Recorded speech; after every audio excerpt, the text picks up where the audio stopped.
सभी को नमस्कार। मैं ओमपाल गौड़ आज आपसे वृक्षों के ऊपर चर्चा करनी चाहता हूँ।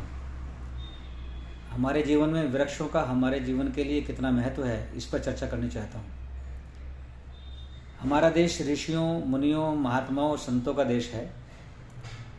हमारे देश का नाम भारतवर्ष है। भा माने ज्ञान, रत माने लगे हुए।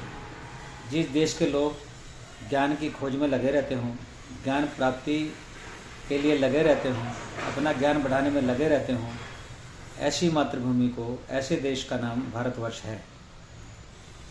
तो जब हम ऐसी भूमि पर पैदा हुए हैं जो ऋषियों की, मुनियों के, महात्माओं की, संतों की भूमि है, तो हमें कई बातों पर विचार करना चाहिए।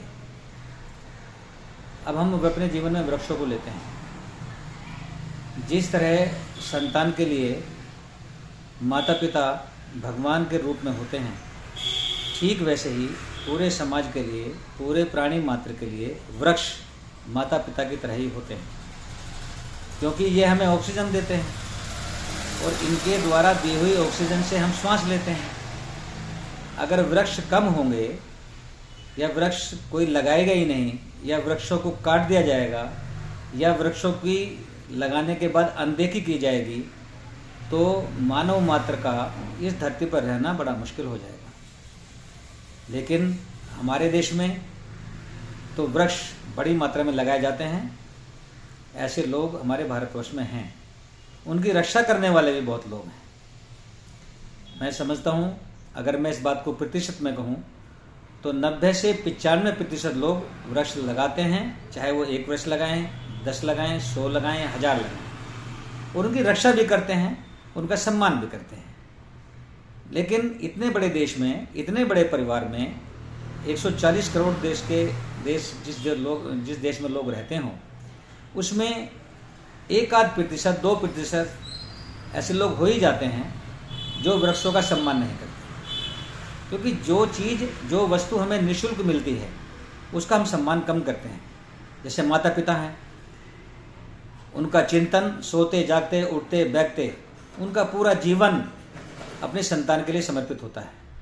लेकिन 1-2% लोग अपने माता पिता का भी अनादर करते हैं। ठीक वैसे ही वृक्षों का भी अनादर करते हैं। अभी जैसे वृक्ष तो कोई भी हो, हम सबके लिए लाभदायक है, लेकिन हम पीपल का वृक्ष है, नीम का वृक्ष है, बरगद का वृक्ष है, पिलखन का वृक्ष है, या ऐसे बहुत सारे जिन पर फल लगते हैं, जिन पर फूल लगते हैं, ये सब वृक्ष हमारे जीवन के लिए बड़े ही उपयोगी हैं, हमें आनंद देने वाले हैं, जीवन देने वाले हैं। लेकिन इसमें भी पीपल का जो वृक्ष है वो 24 घंटे हमें ऑक्सीजन देता है। जो वृक्ष 24 घंटे ऑक्सीजन देता है, तो हमारी जिम्मेदारी उस वृक्ष के प्रति अधिक बढ़ जाती है। हमारी माताएं बहनें बहुत मानती हैं वृक्षों को, सभी मानते हैं, लेकिन अपनी पूजा करने के लिए जब वो जाती हैं तो वृक्ष के नीचे बहुत सारी गंदगी का ढेर लगा देती हैं, जिसमें पन्नी है, मिट्टी की देवताओं की मूर्ति हैं, फल फूल हैं, ऐसी चीज़ें वहाँ लगा देते हैं और उसे वहीं छोड़कर आ जाती हैं। उसके नीचे दीपक भी जला देती हैं। तो मैं सभी बहनों से, सभी भाइयों से प्रार्थना करूँगा कि जब जो हमें 24 घंटे ऑक्सीजन देता है, जो हमारे जीवन की रक्षा करता है, यहाँ तक कि भगवान कृष्ण ने अर्जुन को गीता का उपदेश देते हुए कहा कि हे अर्जुन, मैं वृक्षों में पीपल का वृक्ष हूँ। तो ऐसे वृक्ष का हम अनादर ना करें, उसके नीचे दीपक ना जलाएं, उसके नीचे गंदगी ना फैलाएं। पूजा करने का अर्थ है सम्मान करना। आप पीपल के वृक्ष लगा सकते हैं और वृक्ष लगा सकते हैं, उसके नीचे किसी प्रकार की गंदगी ना करें, उसकी कोली भर सकते हैं, उसे लिपट सकते हैं, उसे चूम सकते हैं, लेकिन उसके नीचे पूजा पद्धति के नाम पर कुछ और ना फैलाएं। मैं इतना आग्रह करते हुए, इतनी प्रार्थना करते हुए, इतना निवेदन करते हुए सभी माताओं बहनों से विशेष रूप से ये प्रार्थना करता हूँ कि आओ हम वृक्ष लगाएं, उनका सम्मान करें, उनके नीचे गंदगी ना फैलाएं। इतनी बात कहते हुए, इतना निवेदन करते हुए मैं अपनी वाणी को विराम देता हूँ।